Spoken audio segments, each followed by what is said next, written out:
The late afternoon sun cast long shadows across the sprawling Thompson estate, painting the manicured lawns in hues of gold and amber.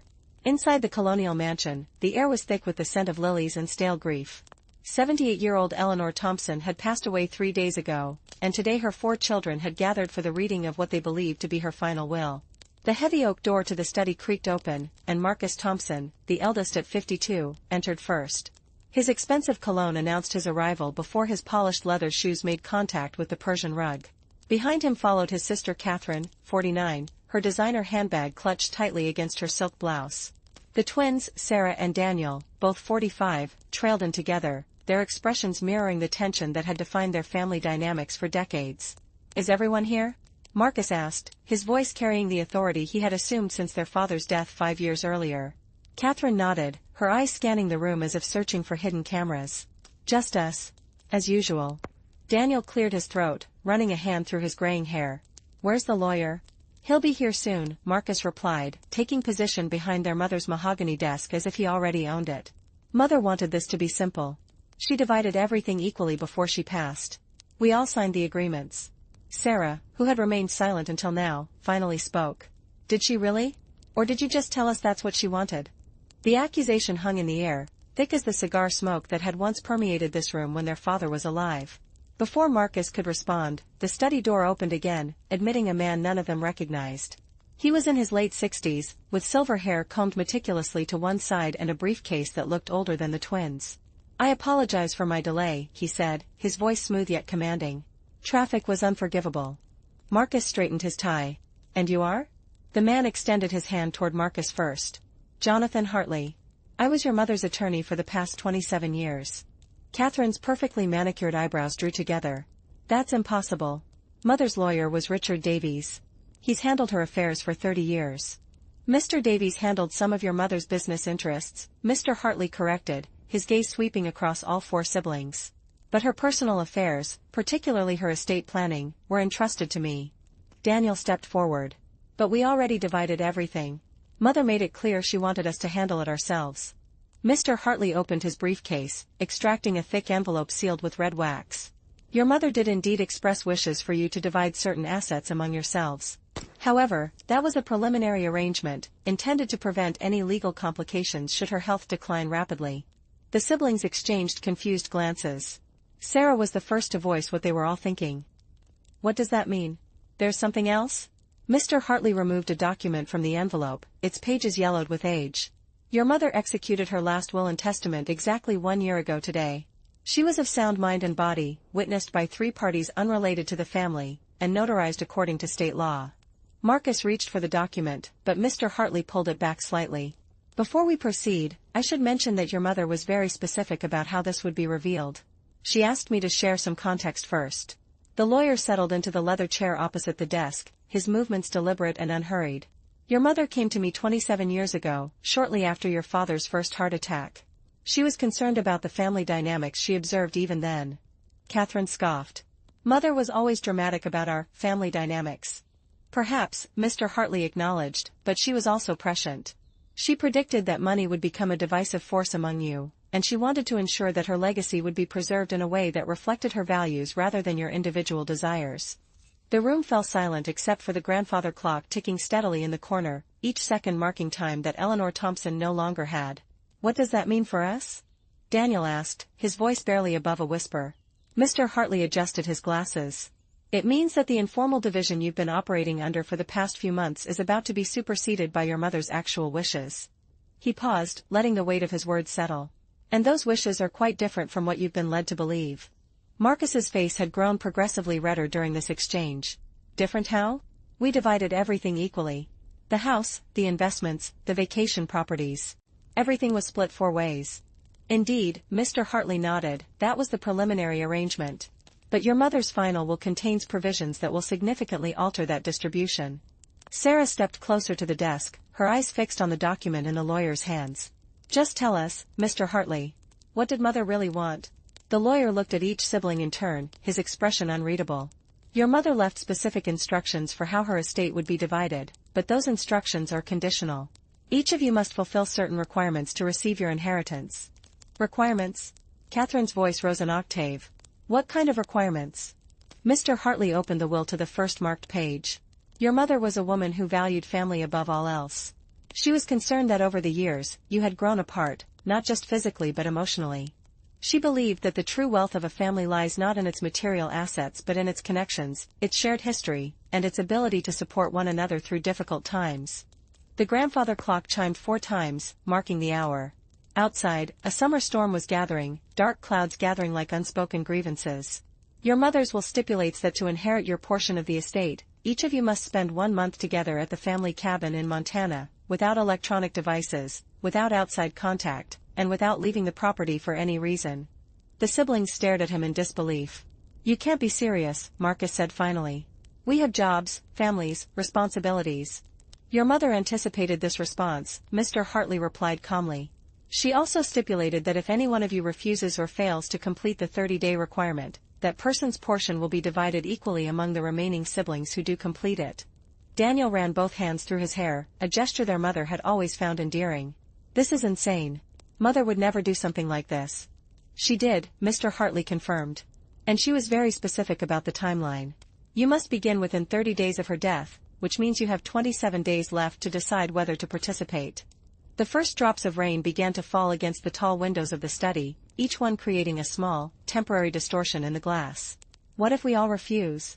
Catherine asked, her voice sharp. Then the entire estate will be donated to the various charities your mother supported throughout her life, Mr. Hartley replied. The Nature Conservancy, the local children's hospital, the animal shelter where she volunteered, and several others.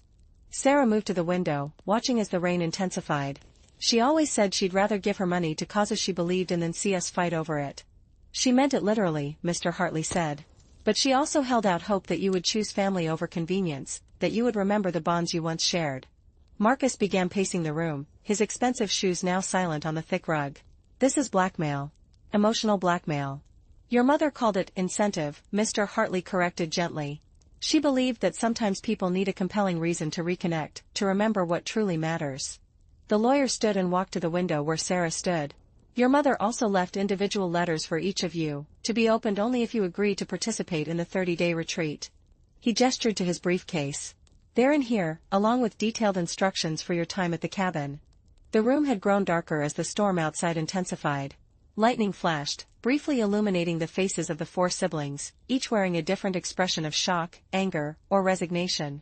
We need to discuss this privately, Marcus said, his voice strained. Of course, Mr. Hartley nodded. I'll be in the library when you've reached a decision.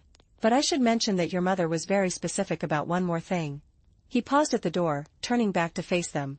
If you choose to participate, you must arrive at the cabin together. No exceptions, no excuses, no individual arrangements.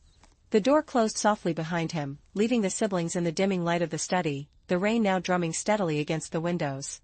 For several moments, no one spoke. The only sounds were the rain, the ticking clock, and the distant rumble of thunder. Well, Catherine said finally, breaking the silence. This certainly explains why Mother was so insistent that we all keep our schedules open for the summer. Marcus stopped pacing and faced his siblings. We can't seriously be considering this. I have a company to run. Daniel has patients. Catherine has her charity events. Sarah has. He trailed off, realizing he didn't actually know what his youngest sister did with her time these days. I have a life, Sarah finished for him, her voice quiet but firm. We all do. Daniel moved to the bar cart in the corner of the study, pouring himself a glass of bourbon. Did anyone else notice that Mr. Hartley said Mother came to him 27 years ago? Right after Dad's first heart attack. Catherine nodded slowly. She must have been planning this for a long time. Or she just wanted to be prepared, Marcus countered. Mother was always practical. She was also manipulative, Catherine said, her voice bitter. This is exactly the kind of thing she would do, force us together under the guise of preserving family bonds. But what if she was right? Sarah asked, turning from the window. What if we have grown too far apart? The 3 older siblings looked at her, surprised by her question. Sarah had always been the quiet one, the peacemaker who rarely voiced strong opinions. Think about it, she continued. When was the last time we all spent time together without it being a holiday or a funeral? When was the last time we really talked, not just exchanged pleasantries and avoided the difficult topics? Marcus sighed, the fight draining from his posture. Thanksgiving, 2 years ago. And we spent most of that arguing about politics. And Christmas last year, Daniel added, swirling the bourbon in his glass. which ended with Catherine leaving early because of something Marcus said about her husband. "That's not fair," Catherine protested. "You were the one who brought up my divorce." "I didn't bring it up, I just asked how Mark was doing," Daniel retorted. "There's a difference." "Is there?" Sarah asked softly. "Or do we just use any excuse to avoid having real conversations?" The rain had softened to a gentle drizzle, but the sky remained dark and heavy. Through the window, the gardens that Eleanor Thompson had so lovingly tended glistened with moisture, each droplet catching what little light remained. "We can't just abandon our lives for a month," Marcus said, though his voice lacked its earlier conviction. "The company would suffer. My shareholders would panic." "Your company has a board of directors and a competent executive team," Catherine pointed out. "They can manage without you for 30 days. "Easy for you to say," Marcus shot back. "You don't have employees depending on you." "No, I just have a foundation that serves thousands of vulnerable children," Catherine replied, her voice dripping with sarcasm. "I'm sure they won't mind if I disappear for a month without explanation." "Both of you have people who can cover for you," Daniel interjected. "I have a private practice. Patients who depend on me for their mental health care. I can't just disappear." "Then don't," Sarah said quietly. All eyes turned to her. "What? Don't go," she repeated. "The rest of us will go, and we'll divide your share among ourselves." Daniel stared at her, hurt flashing across his face. "You'd do that? After everything?" "Why not?" Sarah challenged. "It's what Mother would have wanted, right? For us to reconnect without the distraction of money." "That's not what she meant and you know it," Daniel said, his voice tight with emotion. "She wanted all of us together." "Then we all go," Marcus said suddenly, the decision seemingly made. "For 30 days. No electronics, no contact with the outside world. We do this Mother's way." Catherine looked at him skeptically. "Just like that? You're not going to fight it anymore?" Marcus shrugged, a gesture that seemed uncharacteristically casual. "What choice do we have? Lose everything or spend a month together? As much as I hate to admit it, Mother knew how to corner us." "But what about our lives?" Daniel asked. "Our responsibilities?" "We'll figure it out," Marcus replied. "We always do." Sarah watched her brothers and sister, a small smile playing on her lips. "I'll go call Mr. Hartley," she said, moving toward the door. "Wait," Catherine said. "Are we all really agreed on this?" Marcus nodded. Daniel sighed but nodded as well. "Fine," Catherine conceded. "But I'm not happy about it." "Mother wouldn't want you to be happy about it," Sarah said from the doorway. "She'd just want you to do it." As she left the room, the remaining siblings exchanged glances, each wondering what the next 30 days would bring. The grandfather clock continued its steady rhythm, marking time that would soon be spent differently than any of them had planned. In the library, Mr. Hartley was organizing papers when Sarah entered. "You've reached a decision?" he asked, though his expression suggested he already knew the answer. "We'll do it," Sarah confirmed. "All 4 of us." The lawyer nodded, reaching into his briefcase and extracting 4 sealed envelopes. "Your mother asked me to give you these once you'd agreed. She suggested you read them in private before you leave the estate today." Sarah took the envelopes, each bearing her name in their mother's elegant script. "Is there anything else we should know?" Mr. Hartley hesitated for a moment. "Your mother was a wise woman who understood human nature better than most. She believed that sometimes the greatest gifts come in the most challenging packages." He paused, choosing his words carefully. "She also asked me to remind you that the cabin has been prepared for your arrival. Everything you'll need for 30 days is already there." "Everything?" Sarah asked. "Everything," Mr. Hartley confirmed. "Including some things you might not expect." As Sarah returned to the study with the letters, her siblings looked up expectantly. "Well?" Marcus asked. "We're really doing this?" Sarah distributed the envelopes, keeping her own sealed. "Mr. Hartley gave us these. Mother's letters." Catherine immediately began opening hers, her fingers tearing at the expensive paper. Daniel and Marcus followed suit, while Sarah hesitated, her envelope still unopened in her hands. "Dear Catherine," Catherine read aloud, her voice trembling slightly. "If you're reading this, it means you've agreed to spend 30 days with your siblings. I know this must feel like another one of Mother's manipulations, and perhaps in some ways it is. But I also hope you'll come to see it as an opportunity to remember the sister you once were, before disappointment and resentment built walls around your heart. You've always been the strongest of my children, the one who faces challenges head-on. But strength without vulnerability becomes brittleness, and I've watched you become increasingly brittle over the years. The cabin holds memories for all of us, but it holds a special significance for you. Remember the summer you were 16, when you spent 3 weeks there alone with Grandmother Thompson? You came back changed, softer, more thoughtful. I hope this month will help you find that part of yourself again. Remember that forgiveness is not a weakness, but a strength that requires more courage than holding on to anger. I love you, my dear daughter. I always have. Mother. Catherine folded the letter, her eyes glistening with unshed tears. She always knew exactly which buttons to push, she said, though her voice lacked its earlier bitterness. Daniel had finished reading his letter as well, his expression unreadable. What did yours say? Sarah asked gently. Daniel cleared his throat. Just mother being mother. Telling me I've become too isolated, that I use my work as an excuse to avoid real connections. That I need to remember how to laugh again. He looked up, his eyes meeting Sarah's. She mentioned you specifically. Said you were the only one who still remembered how to find joy in simple things. Marcus had finished his letter as well, though he kept it face down on the desk. And yours? Catherine asked him. Just business advice, as usual, Marcus replied, though the tension in his jaw suggested otherwise. Mother never could resist telling me how to run my life. Let me guess, Catherine said dryly. She told you you've become too focused on success at the expense of relationships? Marcus looked up, surprised. How did you know? Because that's what she told all of us, Catherine replied. Just in different ways. Apparently, we've all become disappointments in our own unique ways. Only if we choose to see it that way, Sarah said quietly, finally opening her own letter. Dear Sarah, she read, her voice soft. If you're reading this, it means your brothers and sister have agreed to this experiment in forced family bonding. I know you would have agreed without hesitation, not because you don't have a life of your own, but because you've always valued family above all else. You've been the quiet observer, the peacemaker, the one who remembers birthdays and anniversaries and sends cards when no one else does.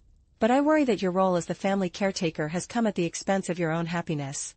You've spent so much time taking care of others that you've forgotten how to take care of yourself. This month is not just about reconnecting with your siblings, it's about reconnecting with the person you were before you became responsible for everyone else's emotional well-being. The cabin contains something special for you, something I've been saving for the right moment. I hope this month will be that moment. Remember that you deserve happiness as much as anyone else, perhaps more because you've never demanded it from others. I love you, my sweet Sarah. Be brave enough to put yourself first for once. Mother. Sarah folded the letter carefully, her fingers tracing the elegant script. Well, she said finally. It seems Mother had us all figured out. She certainly did, Marcus agreed, standing and stretching. So when do we leave for this adventure in family therapy? Mr. Hartley said Mother wanted us to start within 30 days of her death, Catherine replied. That gives us 3 weeks to wrap up our current responsibilities. 3 weeks, Daniel mused. That's not a lot of time to prepare for a month-long disappearance. Mother probably planned it that way, Marcus said. Less time to back out. As they discussed logistics, none of them noticed the figure standing in the doorway of the study. It was Mr. Hartley, holding a folder. I apologize for interrupting, he said, drawing their attention. Your mother left one final set of instructions. He entered the room, placing the folder on the desk. She was very specific about the timeline. You're to depart for the cabin exactly 1 week from today. She believed that giving you too much time to prepare would allow you to build walls and excuses. A week? Catherine exclaimed. That's impossible. I have events scheduled. A gala next weekend that's taken 6 months to plan. Your mother anticipated this response, Mr. Hartley replied calmly. She also left letters addressed to your employers, colleagues, and associates, explaining your sudden absence. These letters will be delivered tomorrow morning. She didn't, Marcus said, though he knew his mother had. She did, Mr. Hartley confirmed. She also made arrangements for your homes to be looked after, your pets to be cared for, and any urgent matters to be forwarded to her attorney's office for temporary handling. Daniel sank into one of the leather chairs, running a hand over his face. She really thought of everything, didn't she? Your mother was nothing if not thorough, Mr. Hartley agreed. The folder contains detailed information about the cabin, what to expect, and what you'll need to bring, which is minimal, as most necessities have already been provided. Sarah picked up the folder, flipping through its contents. It looks like Mother really did think of everything. She also asked me to remind you, Mr. Hartley added, that the cabin is equipped with a landline for emergencies only.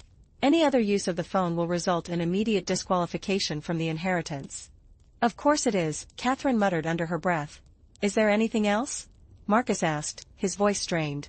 Just this, Mr. Hartley replied, extracting a small key from his pocket and placing it on the desk. This is the key to the cabin. Your mother asked me to give it to you when you left today, with the understanding that you would all arrive together exactly 1 week from now. He looked at each sibling in turn.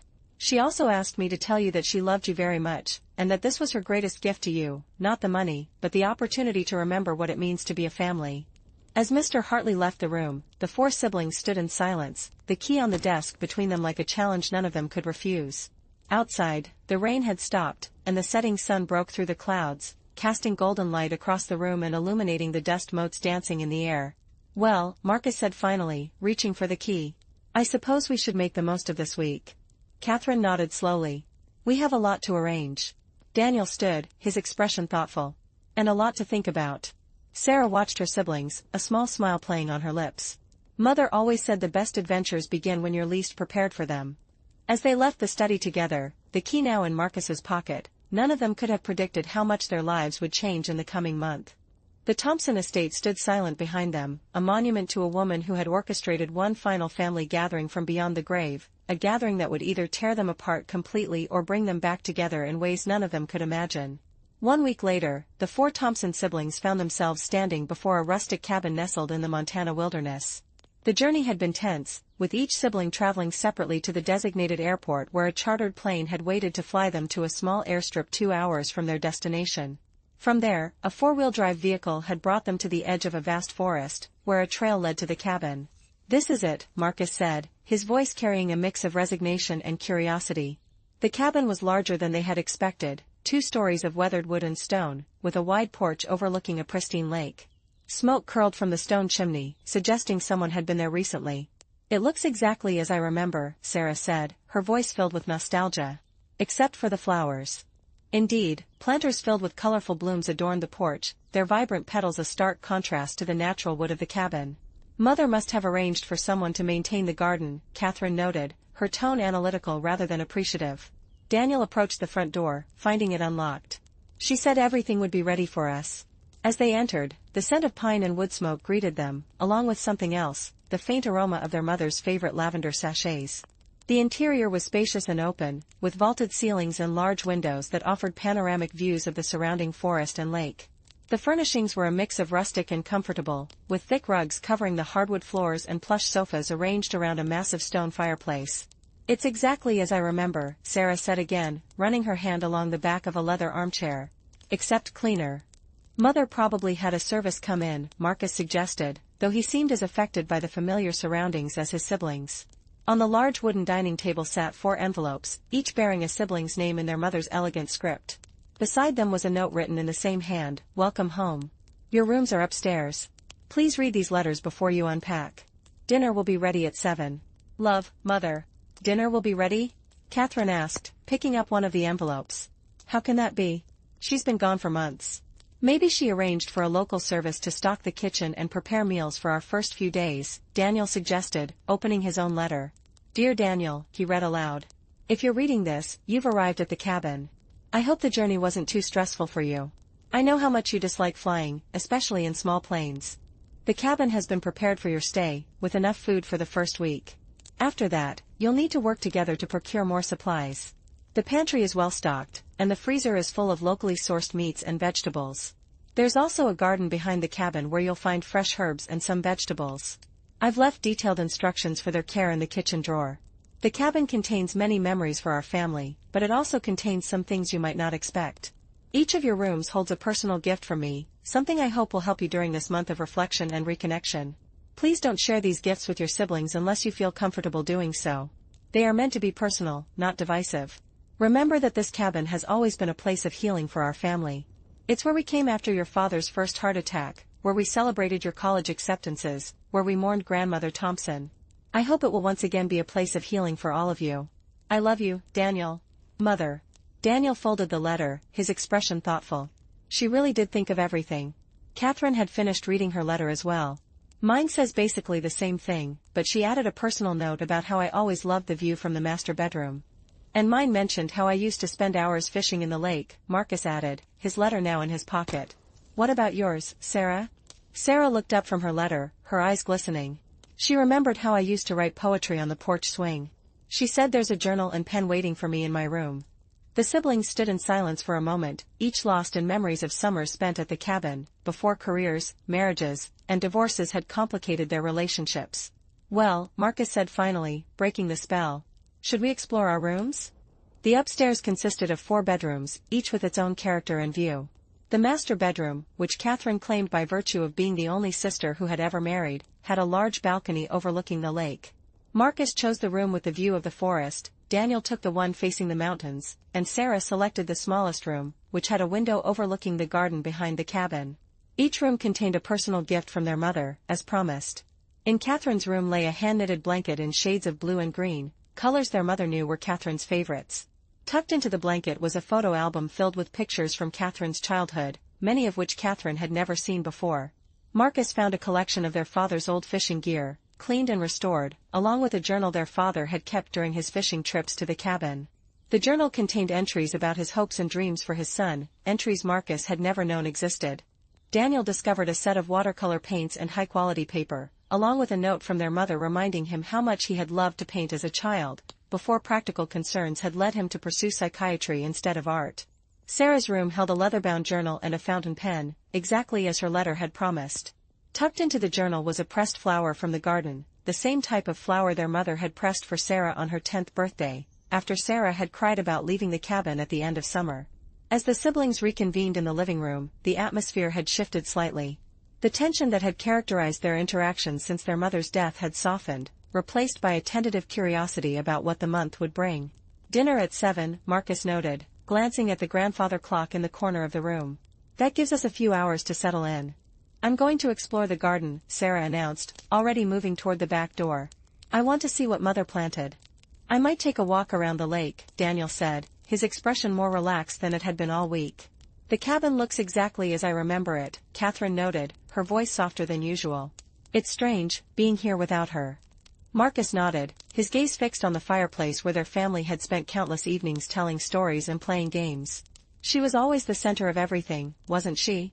"Even when she wasn't physically present," Catherine agreed. "Especially then."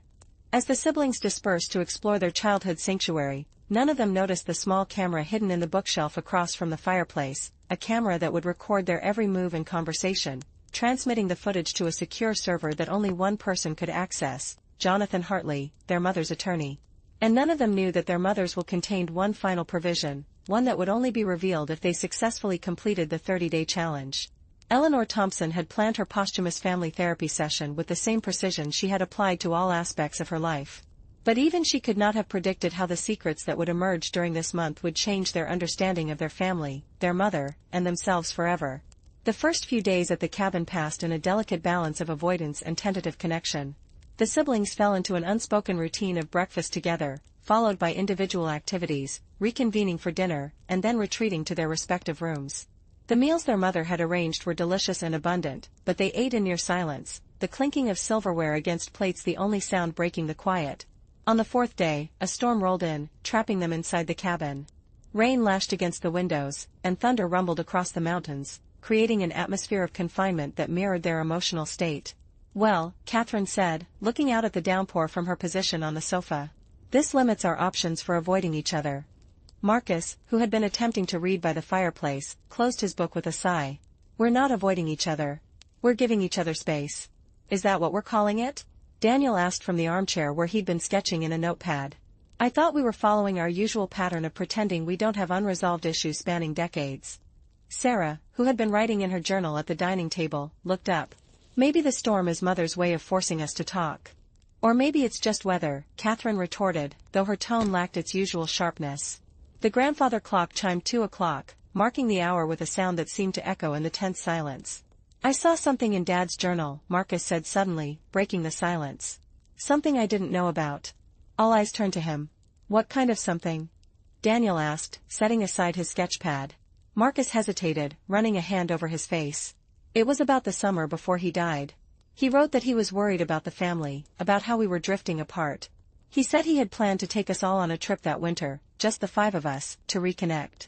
Catherine's expression softened. "I remember him mentioning something about a trip, but he never said where or when." "He didn't get the chance to plan it," Marcus continued. "The journal entry was dated 2 weeks before his heart attack. He wrote that he had already made the initial arrangements, but he wanted to surprise us."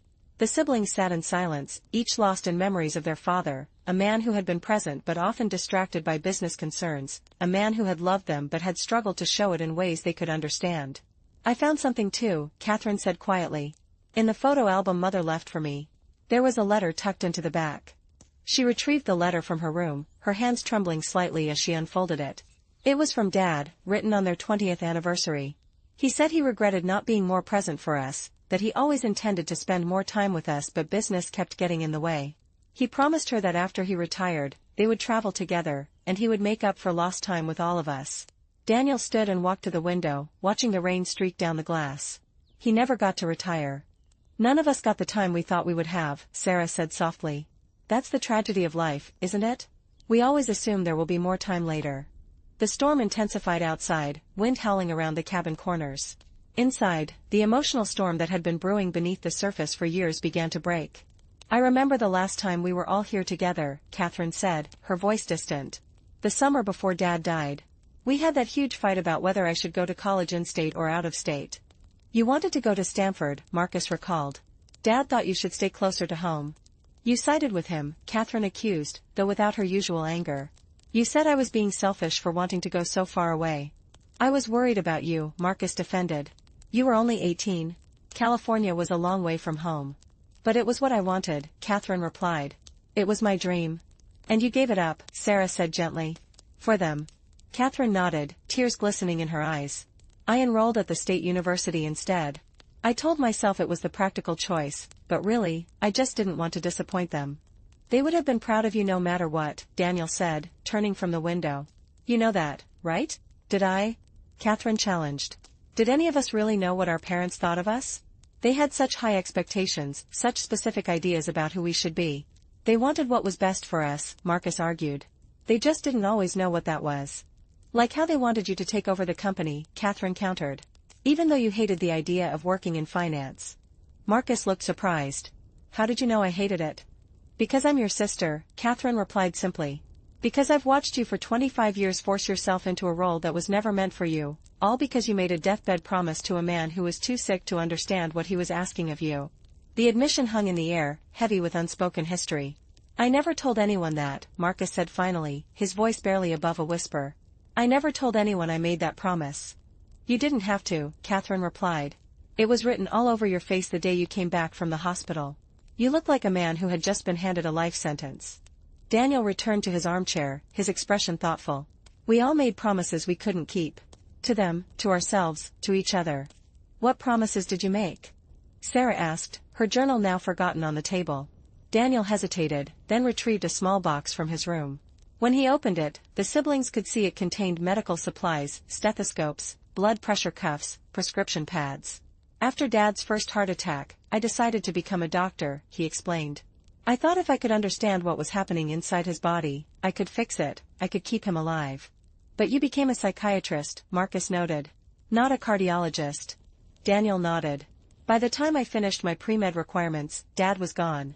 And I realized I was more interested in what was happening in people's minds than in their bodies. I think I became a psychiatrist to understand myself, to understand why I couldn't save him, why none of us could. The cabin had grown darker as the storm continued, but no one had bothered to turn on the lights. They sat in the dimming afternoon, surrounded by memories and revelations that had been buried for years. I found something too, Sarah said, retrieving a small bundle of letters from her room. These are letters I wrote to Mother but never sent. Letters I wrote after I dropped out of graduate school. Catherine looked at her, surprised. You dropped out? I thought you finished your program. I lasted 1 semester, Sarah confessed. I was miserable. I had always been the good student, the obedient daughter, the one who followed the path they laid out for me. But in graduate school, I realized I had no idea what I actually wanted for myself.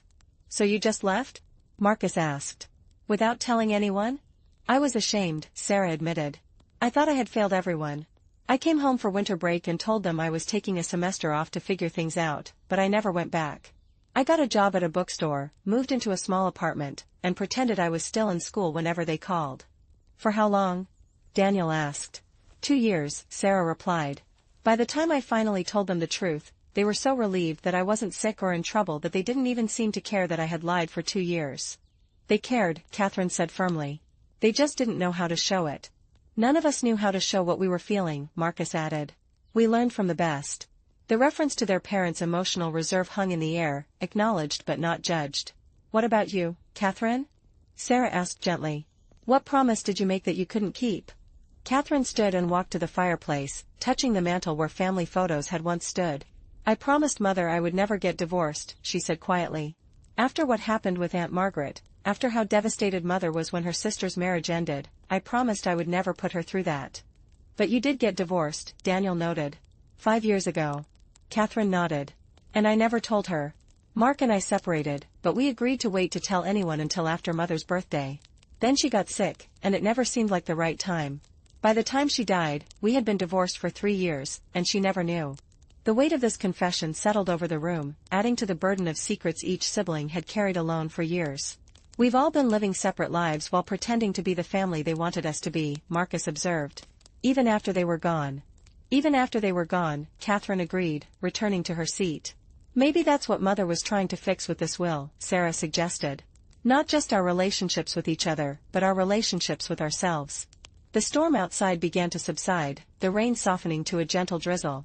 Inside the cabin, the emotional storm had passed as well, leaving behind a quiet understanding that had been absent from their interactions for decades.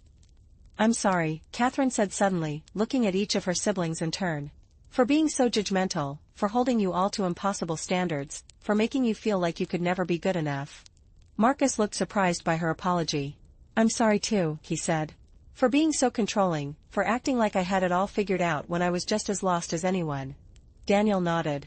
I'm sorry for being so distant, for using work as an excuse to avoid dealing with any of this. All eyes turned to Sarah, who had been the catalyst for this emotional breakthrough. I'm sorry for being the peacemaker, she said, her voice steady. For smoothing things over instead of letting us have the difficult conversations we needed to have. Sometimes peace comes at the cost of truth, and I think I chose peace too often. As the siblings sat in the quiet cabin, the setting sun breaking through the clouds and casting golden light across the room, they began the slow process of rediscovering the family they had once been, before expectations and disappointments had created distances that seemed impossible to cross. The remaining days of their first week at the cabin passed differently than the first few. The siblings spent more time together, sharing meals with conversation instead of silence, taking walks together around the lake, and gathering each evening in front of the fireplace to share stories of their lives, the real stories, not the edited versions they had presented to each other and to their parents for years. On the 7th day, as they prepared to mark the end of their first week in isolation, they found another envelope on the dining table, this one addressed to all of them together. Dear children, Catherine read aloud. If you're reading this, you've survived your first week together. I hope you've begun to remember what it means to be a family, not just people who share DNA and a history, but people who choose to support and understand each other despite your differences. The cabin contains a locked box in the attic. The key is hidden in the garden, near the rose bush your father planted for me on our 10th anniversary. Inside the box, you'll find something that will help you understand why this month together was so important to me. I won't tell you what it is, but I will say this, it contains truths that have been hidden for too long, truths that I should have shared with you when I was alive. I was afraid of your reactions, afraid of changing your perception of me, afraid of disrupting the fragile peace we had maintained as a family. But I've come to realize that some truths are worth the risk of disruption, especially when those truths might help you heal. I love you all more than words can express. I hope this week has been the beginning of a new chapter for your family. Mother. The siblings looked at each other, a mixture of curiosity and apprehension in their expressions. The attic, Marcus said finally. I haven't been up there since we were kids. The rose bush is still there, Sarah noted. I saw it when I was exploring the garden. It's blooming beautifully. Well, Daniel said, standing. I suppose we should go find this key. The garden behind the cabin was lush and wild, a testament to years of neglect interspersed with periods of careful attention. The rose bush their father had planted stood in a corner near the fence, its crimson blooms vibrant against the green foliage. I remember when he planted this, Catherine said, touching one of the velvety petals. It was their anniversary, and he had forgotten to buy a gift. He drove 2 hours to the nearest nursery and came back with this rose bush, dirt still clinging to the roots. Mother was so angry at first, Marcus recalled with a smile. She wanted jewelry or perfume, not a plant that required work. But then he told her the rose was called Eternal Love, Sarah added. And she cried and kissed him and said it was the best gift she had ever received. Daniel knelt beside the rose bush, carefully moving aside the soil at its base. After a few moments of searching, his fingers closed around a small metal object. Found it, he said, holding up a tarnished brass key. The attic of the cabin was dusty and filled with memories, old furniture covered with sheets, boxes of photographs and mementos, and a collection of their childhood treasures they had left behind over the years. In the center of the room sat a wooden box, perhaps 2 feet square, with a heavy brass lock. "I don't remember ever seeing this before," Catherine said as Marcus inserted the key into the lock. The lock turned with a satisfying click, and Marcus lifted the lid. Inside the box, nestled in tissue paper, was a collection of journals, 7 in total, each bound in leather and labeled with a year. The top journal was labeled 27 years ago, the year their father had his first heart attack and the year their mother had first consulted with Jonathan Hartley. "These must be Mother's journals," Sarah said, her voice filled with wonder. "But why would she keep them hidden?" Marcus lifted out the top journal, its cover worn with age. "Only one way to find out." They carried the box downstairs to the living room, arranging themselves around the coffee table as Marcus opened the first journal. The handwriting inside was their mother's, elegant and precise, yet with a slight tremor that suggested emotion even in the written words. "June 12th, Marcus read aloud. 27 years ago. Richard came home from the hospital today. The doctors say he's stable, but they've warned us that his heart is severely damaged. They've recommended lifestyle changes, reduced stress, regular exercise. Richard being Richard, he's already talking about when he can return to work, as if his life hasn't just been turned upside down. I sat by his bed for hours today, watching him sleep, and I felt so afraid, not just of losing him, but of what would happen to our family if he did. Our children are growing up so fast, and already I can see the patterns forming. Marcus trying so hard to be the man his father wants him to be, Catherine becoming increasingly distant as she approaches adolescence, Daniel retreating into books and art, Sarah trying so desperately to keep everyone happy. Without Richard, I don't know how to guide them, how to help them become the people they're meant to be rather than the people we expect them to be." Marcus paused, looking up at his siblings. "This was written right after Dad's first heart attack." "Keep reading," Catherine urged. Marcus continued reading from the journal, his voice softening as he entered more deeply into their mother's private thoughts. June 15th.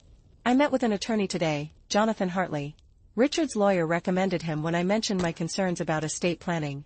I told him I wanted to create a will that would do more than just distribute assets. I wanted to create a legacy that would bring my children back together if they ever drifted apart. He listened patiently as I explained my fears about the family dynamics I was already observing. He suggested various options, but none felt right. Then he said something that struck me: sometimes the greatest gift we can leave our children isn't money or property, but the opportunity to remember what truly matters. I left his office with the beginnings of an idea, a plan that would take years to implement, a plan that might never be needed if we're fortunate. But I want to be prepared, just in case." Daniel reached for the journal, his fingers tracing the elegant script. "She was planning this even then, all those years ago. She must have been so worried," Sarah said, her voice thick with emotion. "About all of us." Catherine took the next journal, labeled 20 years ago. May 3rd. "Marcus graduated from college today. Richard was so proud, telling everyone how our son would follow in his footsteps, take over the company one day. I watched Marcus's face as his father spoke, and I saw the same look I've seen so many times before, the look of a son trying to live up to expectations that were never meant for him. After the ceremony, Marcus pulled me aside and asked if I would be disappointed if he pursued a career in environmental law instead of finance. I told him I would support whatever decision he made, but I could see in his eyes that he had already made his choice. He would follow the path his father had laid out for him, regardless of his own desires. Sometimes I wonder if we've given our children the greatest burden of all, the burden of trying to be the children they think we want, rather than the children they are." Marcus looked down at his hands, his expression unreadable. "I never told anyone I wanted to be an environmental lawyer," he said quietly. "Not even my wife." "Mother knew," Catherine said softly. "She always knew what was in our hearts, even when we tried to hide it from ourselves." Daniel took the next journal, labeled 15 years ago. September 8th. "Catherine called today. She's been accepted to Stanford, with a full scholarship. She was so excited, her voice filled with a joy I haven't heard from her in years. Then she asked what I thought about her going so far away for college. Before I could respond, she said, 'Dad thinks I should stay closer to home. He says it would be more practical.' I could hear the disappointment in her voice, the hope that I might side with her against her father. I told her I would support whatever decision she made, that distance was just a number when it came to family. But I could hear her deflate on the other end of the line, could hear the dreams she was setting aside to please a father who had always struggled to show his love in any way other than control. Tonight, Richard and I had a terrible argument about Catherine's future. He accused me of encouraging her to be selfish, to abandon her family for her own ambitions. I accused him of living vicariously through our children, of trying to shape them into versions of himself rather than allowing them to become their own people. We went to bed angry, as we so often do these days, and I lay awake wondering how we got here, how we became parents who love our children so much but show it so poorly. Catherine's eyes glisten with tears. I never knew they argued about me, she said quietly. I always thought Mother agreed with Dad. She didn't, Sarah replied. But she also didn't want to create more conflict by taking sides. Sarah picked up the next journal, labeled 10 years ago. December 20th. Sarah came home for winter break today. She seems different, quieter, more withdrawn than usual. I asked her how her first semester of graduate school went, and she gave me a vague answer about it being challenging but rewarding. But later, I found her in the kitchen, crying over a cup of tea. When I asked what was wrong, she initially deflected, saying she was just tired. But then she broke down and told me everything, how she had been miserable in her program, how she felt like an imposter among her peers, how she had no passion for the subject she had chosen. She confessed that she had been pretending to be someone she wasn't for so long that she no longer knew who she really was. I held her as she cried, feeling both heartbroken for her pain and guilty for my role in creating the pressure that had led her to this moment. I suggested she take some time to figure out what she truly wanted, but she shook her head and said she had already made a decision, she was going to leave the program. When I asked what she would tell her father, she just looked at me with such sadness and said, I'll figure something out. I always do. Tonight, I wonder how many of our children are living lives they didn't choose, simply because they're afraid of disappointing us. How many dreams have been sacrificed at the altar of parental expectation? Sarah wiped away a tear. I remember that conversation with Mother. I thought she was disappointed in me. She was disappointed in the circumstances, Daniel corrected gently. Not in you. Marcus reached for the next journal, labeled 5 years ago. July 2nd. Daniel called today.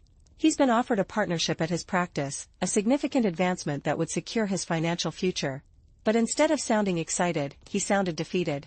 He told me he had been thinking about his father's first heart attack, about how he had decided to become a doctor to understand what had happened, to somehow fix what couldn't be fixed. He confessed that he had always been more interested in art than medicine, that he maintained a small studio in his home where he painted late at night when no one was watching. He said he felt like he was living 2 separate lives, the successful psychiatrist during the day, the secret artist at night. I asked him why he didn't pursue art as a career, and he said something that broke my heart, because it wouldn't be practical. Because it wouldn't make Dad proud. Because it wouldn't be the responsible choice. I wanted to tell him to follow his heart, to pursue his passion regardless of practical considerations. But I could hear his father's voice in my head, reminding me of the importance of stability, of security, of providing for one's family. So instead, I told him I was proud of his accomplishments, that he had built a successful practice helping others. But as we hung up, I couldn't shake the feeling that I had failed him somehow, that I had prioritized his father's values over his own happiness. Daniel looked at his siblings, his expression vulnerable. I've never told anyone about my art. Not even my wife. Mother knew, Catherine said. She always knew our secrets, even the ones we kept from ourselves. Catherine picked up the next journal, labeled 3 years ago. November 5th. Catherine and Mark separated today. Catherine called me from a hotel room, her voice raw with pain and uncertainty. She told me the marriage had been over for years, that they had been staying together for appearances, for the children, for the life they had built. She confessed that she had promised me years ago that she would never get divorced, that she had held on to that promise even as her marriage crumbled around her. I was stunned that she had made such a promise, stunned that she had carried it for so long, stunned that she had suffered in silence rather than disappoint me. I told her I had no memory of such a promise, that even if I had extracted it from her in a moment of fear and anger, I would never want her to stay in an unhappy marriage for my sake. We talked for hours, and I could hear the relief in her voice as she finally shared the burden she had been carrying alone. When we hung up, I felt both guilty for my role in creating the promise that had caused her so much pain, and grateful that she had finally felt comfortable enough to share the truth with me. But as I lay in bed that night, I wondered how many other unspoken promises were weighing down my children, how many expectations were shaping their lives in ways they didn't even recognize. Catherine's hands trembled as she closed the journal. I never told her the divorce was final. I was going to, after her birthday, but then she got sick. She knew, Sarah said gently. Mothers always know. Marcus reached for the final journal, labeled 1 year ago. March 15th. I met with Jonathan Hartley today to finalize my will. As we reviewed the documents, I thought about the journey that had brought me to this moment, 27 years of watching my children grow into adults, of seeing them struggle with the same expectations and pressures that had shaped their father and me. I thought about the promises they had made, the dreams they had set aside, the truths they had hidden from each other and from themselves. And I made a decision that might seem manipulative or controlling, but that I believe comes from a place of love. I've structured my will in a way that will bring my children together, force them to confront the distances that have grown between them, give them an opportunity to remember the family they once were and could be again. I know they might be angry at first, might feel like I'm trying to control them even from beyond the grave. But I also know that sometimes the greatest act of love is letting go of control, trusting that the seeds you've planted will eventually grow. I've left them letters and journals that explain my reasoning, that share the observations and concerns I've kept to myself for years. I've also left them one final truth, a truth that will change everything they think they know about our family. I won't write it here, but I've sealed it in an envelope marked to be opened after 30 days.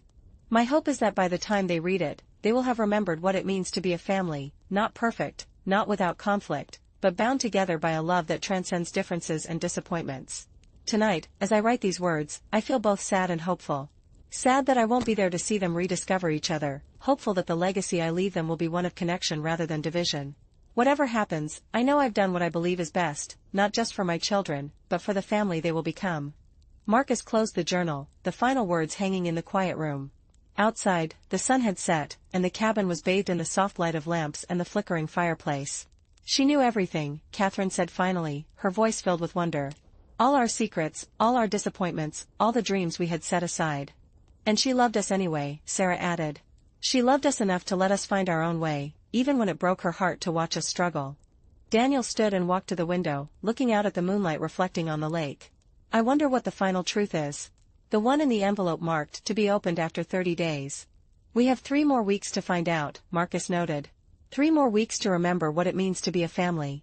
As the siblings sat together in the quiet cabin, surrounded by their mother's journals and the weight of her observations, they began to understand the true gift she had left them, not the money or the properties, but the opportunity to see themselves and each other clearly, to heal the wounds that had been festering for years, to rediscover the love that had always been there beneath the layers of expectation and disappointment.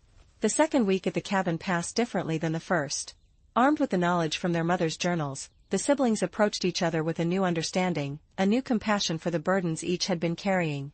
They spent their days exploring the surrounding wilderness, fishing in the lake, and working in the garden. They spent their evenings sharing meals and stories, gradually peeling away the layers of pretense that had defined their relationships for decades. On the 10th day, Catherine announced she had something to share. I've been writing, she said, her voice nervous. Since we've been here, I've been writing about my marriage, about the divorce, about everything I never told anyone. She retrieved a sheaf of papers from her room, her hands trembling slightly as she placed them on the coffee table. I don't expect you to read this, she said quickly. I just needed you to know that I'm trying to be more honest, with myself and with all of you. Marcus picked up the first page, his expression gentle. Would it be okay if I read it? Catherine nodded, her eyes glistening with tears. As Marcus began to read aloud, Catherine's words filled the room, raw, honest, and vulnerable. She wrote about meeting Mark in college, about the excitement of their early marriage, about the gradual realization that they wanted different things from life. She wrote about the pressure to maintain the appearance of a perfect marriage, about the loneliness of living a lie, about the relief and guilt of finally ending it. I never stopped loving him, Catherine read over Marcus's shoulder. I just stopped loving the life we had created together. I stayed because I had promised Mother I would never get divorced, because I didn't want to disappoint her, because I was afraid of starting over at 45. When Marcus finished reading, the room was silent for a moment. Then Sarah stood and wrapped her arms around Catherine. I'm so sorry you went through that alone, she said softly. You didn't have to. Daniel nodded. We're your family. We would have supported you, no matter what. Catherine wiped away a tear. I know that now. I just didn't know it then. The following day, Daniel shared his own secret, his art. He led his siblings to a small studio above the garage, a space their mother had apparently maintained for him over the years. Inside, they found dozens of paintings, landscapes of the Montana wilderness, abstract pieces filled with emotion, portraits of family members that captured their essence in ways photographs never could. These are incredible, Marcus said, studying a painting of the cabin at sunset. You have real talent, Daniel. Mother always said so, Daniel replied. But I never believed her. I thought she was just being a mother, encouraging me regardless of actual ability. She wasn't, Catherine said firmly. She recognized your gift, even when you couldn't see it yourself. That evening, as they sat around the fireplace, Daniel announced that he had decided to reduce his practice to 3 days a week, dedicating the remaining time to his art. I don't know if I'll ever be able to support myself as an artist, he said, but I need to try. I need to finally honor this part of myself that I've hidden for so long. We'll support you, Marcus said immediately. Whatever you need. On the 15th day, it was Marcus's turn to share. He had spent the morning in his room, and when he emerged, he held a single sheet of paper in his hand. I've made a decision, he announced, his voice steady. I'm selling the company. His siblings looked at him, surprised. But you've worked there for 25 years, Catherine noted. You've built it into something successful. I've built it into something Father would be proud of, Marcus corrected. But it's never been what I wanted. I've spent my entire adult life trying to be the son my father wanted me to be, even after he was gone. Reading Mother's journals, seeing how she recognized my unhappiness even when I tried to hide it, it made me realize that I can't keep living this lie. What will you do instead? Sarah asked. I'm going to start a foundation, Marcus replied. An environmental foundation, focused on conservation and education. I've been quietly setting aside money for years, planning for this day. I have enough to fund it for 5 years, and if I'm careful, it might become self-sustaining. That's wonderful, Daniel said. Truly wonderful. I'm proud of you, Catherine added, for finally choosing yourself. On the 20th day, Sarah shared her own revelation. She had been spending hours in the garden, tending to the plants their mother had so carefully cultivated.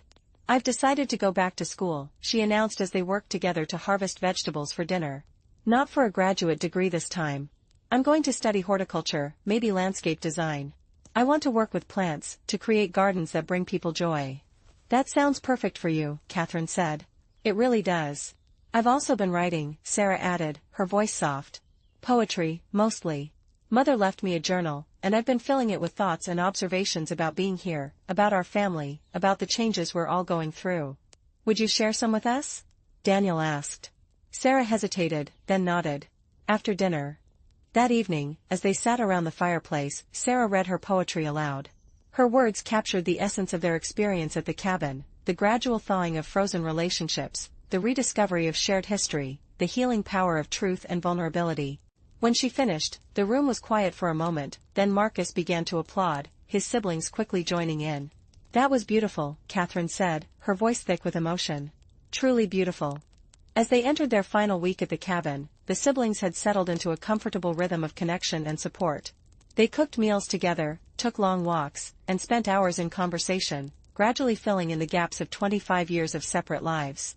On the 27th day, they found another envelope on the dining table, this one thinner than the previous ones. Dear children, Catherine read aloud. If you're reading this, you have only 3 days left in our little family experiment. I hope these weeks have been transformative for all of you, that you've remembered what it means to be a family, not just people who share a history, but people who choose to love and support each other despite your differences and imperfections. Tomorrow, you'll find the final envelope in the attic, the one marked to be opened after 30 days. I know you might be tempted to open it early, but I ask you to honor this one final request. Wait until the 30th day, until you've had the full experience of this month together. The truth it contains will be easier to understand and accept after you've had time to remember who you are as a family, not just as individuals. I love you all more than words can express. I am so proud of the people you've become and the people you're choosing to be. Mother. The siblings looked at each other, a mixture of anticipation and apprehension in their expressions. 3 more days, Marcus said. And then we'll know. Whatever it is, Catherine added, we'll face it together. The final 3 days at the cabin passed in a state of gentle anticipation. The siblings savored their remaining time together, knowing that soon they would return to their separate lives, though not as the same people who had arrived a month earlier. On the morning of the 30th day, they gathered in the living room, the envelope from the attic on the coffee table between them. Are you ready for this? Daniel asked, looking at each of his siblings in turn. Marcus nodded. Whatever it is, we'll handle it together. Catherine reached for the envelope, her fingers trembling slightly as she broke the seal. Inside was not a letter, but a birth certificate and a legal document. As Catherine unfolded them, her eyes widened in surprise. What is it? Sarah asked. Catherine looked up, her expression one of shock and confusion. It's a birth certificate. For a baby girl born 28 years ago. And an adoption agreement. The siblings leaned in, trying to make sense of the documents. Who was born 28 years ago? Marcus asked. And who was adopted? Catherine's voice trembled as she read the names on the documents. The baby's name was Emily Thompson. And she was adopted by a couple named James and Margaret Harris. The siblings looked at each other, confused. I don't understand, Daniel said. Who is Emily Thompson? And why would Mother have her birth certificate and adoption papers? Catherine looked up, her eyes filled with tears. Because Emily Thompson was my daughter. The room fell silent, the only sound the ticking of the grandfather clock in the corner. Your daughter? Marcus asked finally. But you've never had children. You and Mark tried for years, but... I got pregnant when I was 21, Catherine explained, her voice barely above a whisper. During my junior year of college. It was a one-night stand, a stupid mistake after too much drinking at a party. I was terrified, ashamed. I didn't tell anyone, not even Mother. She paused, taking a deep breath. I decided to give the baby up for adoption. I thought it was the best choice, the only choice. Mother found out somehow, she always found out things. She helped me arrange everything, made sure the adoption was private and legal. She was with me when I gave birth, when I signed the papers, when I handed my daughter to her new parents. Why didn't you ever tell us? Sarah asked, her voice gentle. I was ashamed, Catherine replied. I thought you would all be disappointed in me, that you would see me as a failure. Mother promised to keep my secret, and she did, for 28 years. Marcus reached for the adoption agreement, his eyes scanning the document. There's a clause here, he said. A closed adoption with no contact, but with the option for the adopted child to request information when she turns 25. Catherine nodded. That would have been 3 years ago. I've always wondered if she looked for me, if she wanted to know about me. There's something else, Daniel said, pointing to a note attached to the documents. It's from Mother. Catherine unfolded the note, her hands trembling as she read their mother's elegant script. My dear Catherine, she read aloud. If you're reading this, it means you've finally shared your secret with your siblings. I've honored my promise to keep it for all these years, but I couldn't let you carry this burden alone forever. Emily, your daughter, did indeed request information about her birth parents 3 years ago, when she turned 25. Jonathan Hartley handled the request, providing her with non-identifying information about you and your circumstances at the time of her birth. He also gave her a letter I had written, explaining that I was her grandmother and that I loved her, even though I had never met her. Emily responded with a letter of her own, which I've kept for you. She's married now, with a 2-year-old daughter of her own. She lives in Denver, where she works as an elementary school teacher. She said she understands why you made the choice you did, that she holds no anger or resentment, only curiosity about the woman who gave her life. She asked if you would be open to meeting, if and when you were ready. The decision is yours, my dear daughter. Whatever you choose, know that I love you, and I'm proud of the woman you've become. You made a difficult choice at a young age, a choice that allowed both you and Emily to build lives that might not have been possible otherwise. There is no shame in that, only love and understanding. Mother. Tears streamed down Catherine's face as she finished reading the letter. Sarah moved to her side, wrapping her arms around her. Oh, Catherine, she said softly. All these years, carrying this alone. I have a granddaughter, Catherine whispered, her voice filled with wonder. And a daughter who wants to meet me. Marcus stood and walked to the window, looking out at the lake where they had spent so many hours fishing and talking during the past month. Mother always knew what we needed, he said. Even when we didn't know ourselves. She gave us all the gift of truth, Daniel added. The truth about ourselves, about each other, about the secrets that had been keeping us apart. Catherine looked at her siblings, her eyes glistening with tears. What should I do? Should I contact her? That's a decision only you can make, Marcus replied. But whatever you decide, we'll support you. We're your family, and we'll be with you every step of the way. As the siblings sat together in the quiet cabin, the weight of secrets finally lifted. They began to understand the true legacy their mother had left them, not just the money or the properties, but the opportunity to heal, to reconnect, to become the family they had always been meant to be. The next morning, as they prepared to leave the cabin, Catherine made her decision. I'm going to write to Emily, she announced, her voice steady despite the emotion in her eyes. I'll tell her who I am, that I'd like to meet her when she's ready. We'll be there with you, Sarah said immediately. Whatever you need. Thank you, Catherine replied, her voice thick with emotion. For everything. For this month, for listening, for understanding. That's what family is for, Daniel said. As they packed their belongings, the cabin seemed different now, no longer a prison imposed by their mother's will, but a sanctuary that had allowed them to heal and reconnect. Each sibling took one last look around, committing to memory the place that had transformed their understanding of themselves and each other. I'll miss this place, Sarah said, standing on the porch overlooking the lake. We'll come back, Marcus promised. Every year, if you want. Just the 4 of us, no expectations, no agendas. I'd like that, Catherine agreed. As they locked the cabin door behind them, each sibling felt a sense of completion, of closure on the chapter of their lives that had been defined by distance and misunderstanding. They were leaving the cabin as different people than they had arrived, more honest, more vulnerable, more connected to each other and to themselves. The journey back to civilization was quiet, each sibling lost in thought about the changes they had undergone during the past month. They had arrived as strangers who shared a history, and they were leaving as a family, imperfect, still healing, but bound together by a love that had been rediscovered beneath years of disappointment and misunderstanding. 3 weeks later, the 4 siblings gathered again, this time in Catherine's apartment in Denver. They had received a response from Emily, warm, understanding, and open to meeting.